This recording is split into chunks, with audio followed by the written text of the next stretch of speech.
हमारी राइनोप्लास्टी लखनऊ में हुई थी 2.5 years बैक। यही टाइम था, जुलाई। ओके ओके, ठीक है। अभी अपन ये चिन का करना चाहते हैं और एंगल ऑफ मैंडिबल को करना चाहते हैं, ठीक है। एक मिनट और यहाँ पे बस। अच्छा चलो ठीक है, मैं दिखाऊँ ना। अपन ने जो कल डिस्कस करा था मैं फिर से बता रहा हूँ कि ये जो आपका एंगल है ये थोड़ा ब्रॉड है, तो इसको हमें रिड्यूस करना है, ठीक है। क्योंकि आपका जो फेस है स्क्वायर फेस, अपन इसको वी टाइप करना चाहते हैं, तो ये जो एंगल है इसे हम लोग कम करने की जरूरत है। यहाँ बल जो रहता है सिर्फ बोन का ही नहीं रहता है, सॉफ्ट टिश्यू का भी रहता है, तो जो मेसेटर मसल रहती है उसको भी हम लोग थोड़ा रिड्यूस करेंगे, तो ये विड्थ कम हो जाएगी।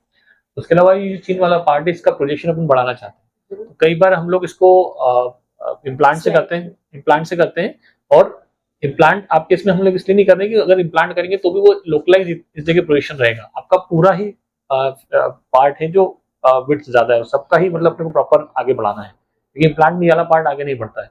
ज्यादातर केसेस में अपन इम्प्लांट ही करते हैं क्योंकि उसमें सिर्फ चेन वाला इस जगह प्रोजेक्शन बढ़ाना है, लेकिन आपका पूरा ही जॉ है उसको ही आगे करना। तो इसमें अपन क्या करने वाले हैं, स्लाइडिंग जीनियोप्लास्टी, मतलब यहाँ पे जो मैंडिबल बोन रहती है उसकी हड्डी को तोड़ेंगे और उसको आगे की तरफ खसकाएंगे। जब अपन उसको तोड़ेंगे और आगे की तरफ खसकाएंगे तो उसके बीच में गैप हो जाएगा, उस गैप को हील होने में थोड़ा समय लगता है, मतलब वो कुछ हफ्तों या महीनों में वो हील हो जाता है, बोन आ जाती है। लेकिन जब हम उसको ब्रेक करेंगे तो उसको वापस से जोड़ना पड़ेगा, तो उसमें कुछ स्क्रू और प्लेट लगाई जाती है, 2 स्क्रू प्लेट है ना, तो दो इस तरफ लगाएंगे, वो परमानेंटली बॉडी में रहेगी, उसका कोई दिक्कत नहीं है, वो हमेशा के लिए रहेगी। डेली निकालना पड़ता है लेकिन मोस्टली वो रहेगी, ठीक है। तो वो उससे कोई दिक्कत, वो कोई दिक्कत नहीं होती है। देखो वो तो बहुत जगह अपने बॉडी में, जैसे किसी का हड्डी टूट जाता है तो उसके लिए अपन रॉड डालते हैं, हार्ट में अपन वो डालते हैं, क्या बोलते हैं उसको, इम्प्लांट डालते हैं, कैथेटर डालते हैं, तो वो उसी टाइप का फॉरेन बॉडी है जो लाइफ लॉन्ग रहेगा। आंखों में अपन लेंस डालते हैं, इस नाक में सिलिकॉन डालते हैं, तो बहुत जगह अपना वो डलता है, तो वो उसमें अगर वो डिटेक्ट भी होता है तो उससे कोई दिक्कत नहीं होती, मतलब वो नॉर्मल बात है ना।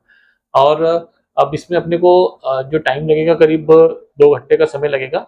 और जैसे अपन ने आज सर्जरी करा तो मोस्टली तो हम लोग कल छुट्टी करते हैं, लेकिन आपका परसों अपन करेंगे। आप दूर से आए हो, कहाँ से आए हो? लखनऊ से, ठीक है। बस उसमें थोड़ा स्वेलिंग रहेगा, जो ड्रेसिंग रहेगा वो यहाँ से यहाँ तक अपन इसको ऐसा कंप्रेशन देके रखना चाहते हैं। वो ड्रेसिंग आपका मोस्टली 4-5 डेज तक रहेगा। मेडिसिन आपको खाना पड़ेगा 7 दिन तक, 10 दिन तक ये खाना रहेगा, ठीक है। अब आप बोलो, कुछ और पूछना चाहते हो कुछ? लाइक मैं अराउंड 7 या 10 डेज तक उस पे रहूंगा, सॉफ्ट डाइट पे रहूंगी। हाँ, उसमें क्या हम लोग इंट्राओरली इंसिजन लिया है, तो वहां पे अंदर टाँके लगे जो कि अपने आप घुलने वाले टाँके है ना, तो वो आपको इसलिए मुंह का क्लीनिंग प्रॉपर्ली रखना है। कुछ भी अपन लेंगे तो उसके बाद उसको पानी से पहले क्लीन करना है, फिर बिटाडिन गागल से क्लीन करना है।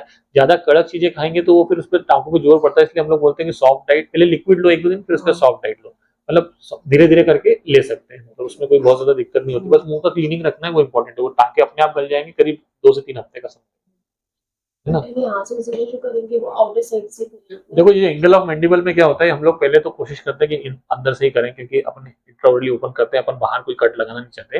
लेकिन कई बार वहां तक असेस नहीं हो पाती या उतना प्रॉपर ज्यादा एक्सटेंशन करना रहता है, तो फिर हम लोग यहाँ से करते हैं। तो उसमें भी क्या है, बहुत छोटा सा इंसिजन लगता है और ये जो एंगल है उसके अंदर लगता है, मतलब वो सामने फेस पे कुछ नहीं होगा, इसके पीछे नीचे जो हिस्सा है उसमें रहेगा। और उसमें भी हम लोग उसको ना सेल्फ डिजोल्विंग स्टील लगाएंगे, 2 लेयर में स्टील लगाएंगे, पतली सी लाइन आएगी, जो लाइन शुरू में दिखती है ग्रेजुअली नहीं दिखेगी। वो स्कार इसका कभी किसी का नहीं दिखता, वो बहुत हिडन रहता, सामने से दिखता नहीं, ऐसे करके देखेंगे तो हल्का सा दिखता, वो भी शुरू में दिखेगा, कुछ हफ्तों महीनों बाद नहीं दिखेगा, ठीक है। तो स्कार का कोई टेंशन मत करो उसमें, ठीक है। तो अभी अब अपने को लेना, बिल्कुल फोर्स ही डाल पाऊंगी ना मैं, लाइक हाँ देखो उसमें जो स्ट्रेंथ रहेगी वो शुरू के 3-4 हफ्ते तक अपना स्ट्रेंथ सब ऑप्टिमल रहती है, मतलब उसमें चोट नहीं लगना चाहिए जोर से, ऐसा कोई मानना नहीं है। लेकिन अब जो अपने 6 हफ्ते 8 हफ्ते जाते हैं तो उसकी स्ट्रेंथ लगभग नॉर्मल अपनी बोन जैसी आपकी अभी है उतनी बोन की स्ट्रेंथ रहेगी। 2-3 महीने बाद एग्जैक्टली स्ट्रेंथ नॉर्मल बोन जैसी हो जाती है, उसमें कोई ऐसा नहीं कि वो वीकनेस आ जाती है। अगर फेस मसाज या ऐसे कुछ मसाज, हाँ वो सब कर सकते 1 मंथ के बाद नहीं, और मसाज करने में इतना प्रेशर नहीं लगता है। नहीं, मसाज में कितना प्रेशर लगाओगे, अपने को तो ज्यादा जोर से चोट नहीं लगती। मसाज में हाथ से लगाओगे तो कोई ज्यादा दिक्कत नहीं।